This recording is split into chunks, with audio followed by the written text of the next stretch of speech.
Welcome to the press that's here. Today, our Rhode Island Center for Freedom and Prosperity recommends a get-the-government-out-of-the-way approach to restore vitality to Rhode Island's struggling economy. Get the government out of the way. Yep. Rhode Islanders want to be in control of their own lives. They don't want someone else telling them what to do. You know, the Secretary of State's office publishes the Rhode Island Government Owner's Manual under the premise that we, the people, own the government. But you really got to be asking these days, who's really in charge? Rhode Island has the worst business climate in the nation because we've created one of the most burdensome tax and regulatory environments, leaving families with fewer opportunities. More and more, it seems that restrictive laws and government programs are running our lives. Bad laws created this bad environment. So it really shouldn't be difficult to figure out what we should do, what approach we should take. If we want a good economy, bad laws must be repealed. Our center's report card on Rhode Island competitiveness documents dozens of areas where our state receives poor grades because of laws that restrict productive activity. Each of these poor grades, I want you to think of it as a barrier to success. It's a burden to somebody or some business. So if we want a more competitive economy, we must tear down those intrusive barriers. Our center's General Assembly Freedom Index demonstrated how in this past 2012 session, the General Assembly only made it worse. And again, if we want an improving economy, we must roll back destructive legislation. Our recent out-migration study, I think it's this chart, and I think you might also have a handout, demonstrates the case. This shows that Rhode Islanders who want to stay by their families in Rhode Island and probably work in Rhode Island, but who don't want to pay Rhode Island's burdensome taxes, all they have to do is move just a few miles. In this very small state, we're unique in that way. Just move a few miles, and then they're into a lower tax state and a lower tax county just over the border. They can still enjoy their family and their jobs here, but they can live and pay lower taxes somewhere else. And they are moving in droves, as our study showed. They're taking their wealth with them, they're taking their kids with them, they're taking our future with them. If we want an economy that attracts people, we must stop overtaxing them. Many Rhode Islanders just want job security, a little more disposable income, and more quality time with their families. But our economy is not delivering. I think of Marshall D'Ambrosio. Is he here? Our host and owner of this facility. You know, he was telling me how much he's had to risk his time and money in order to reinvent this business. This used to be all bowling alleys. But he's had to modify and reinvent his business because of the bad business climate and try to appeal to customers. That's the free market at work. But he works hard. He's got a lounge over here too.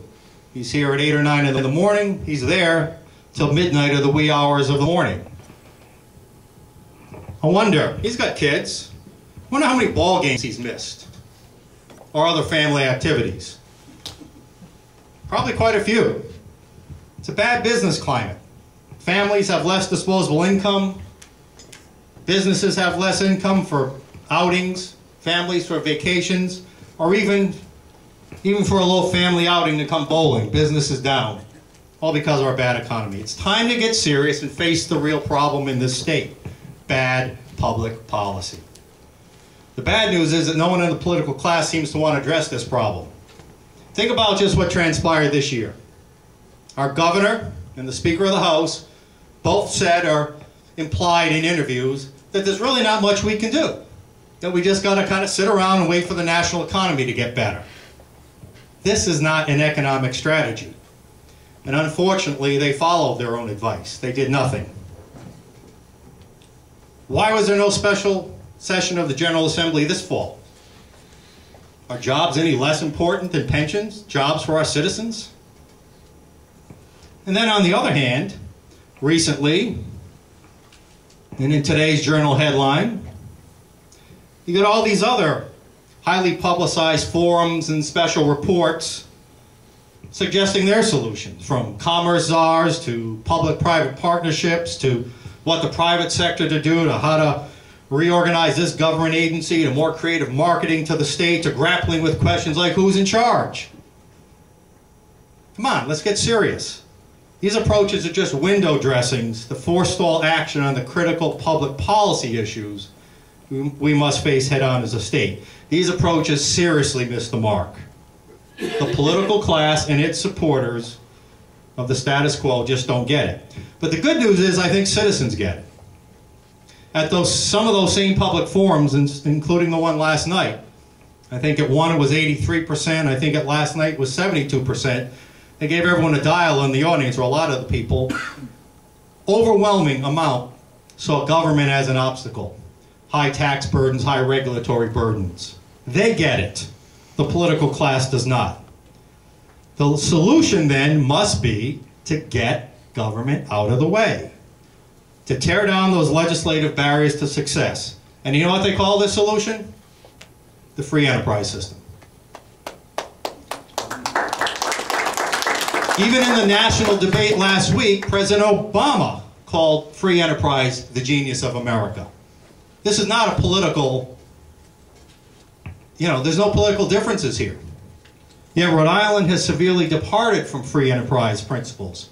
Free enterprise will work and has always worked, but Rhode Island's economy is anything but free. It's economic freedom that stimulates growth, increases jobs, and creates the wealth that we need to increase our economic pie. If we want a prosperous economy, we must re-embrace the free enterprise system.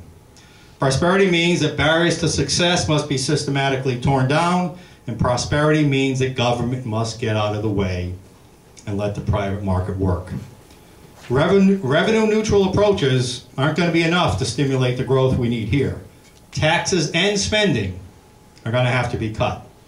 In fact, as we can see in this chart, Rhode Island's spending over the past 10 years has far outpaced the rate of increase in population and inflation. 20-something%, I believe. What this demonstrates is you can make spending cuts. We've spent more than we need to spend. We can increase prosperity without raising taxes by cutting spending, and as our speaker will tell you shortly, this has been accomplished in other states. It can be done here. If we want a bigger economic pie in Rhode Island, we need a new recipe. Indeed, Rhode Island can learn from the experiences of other states. Last month, our Center for Freedom issued a prosperity agenda, 12 major policy reforms that do tear down some of those barriers to success. All of these have been done in other states, successful states, successfully implemented. These are pro-worker, pro-taxpayer, pro-business policy reforms. An example of one of those reforms, maybe the most compelling one, is this right here. Do we want to stay with what Rhode Island has tried in the past, or do we want to do something new? Which of these two sets of numbers are better, do you think?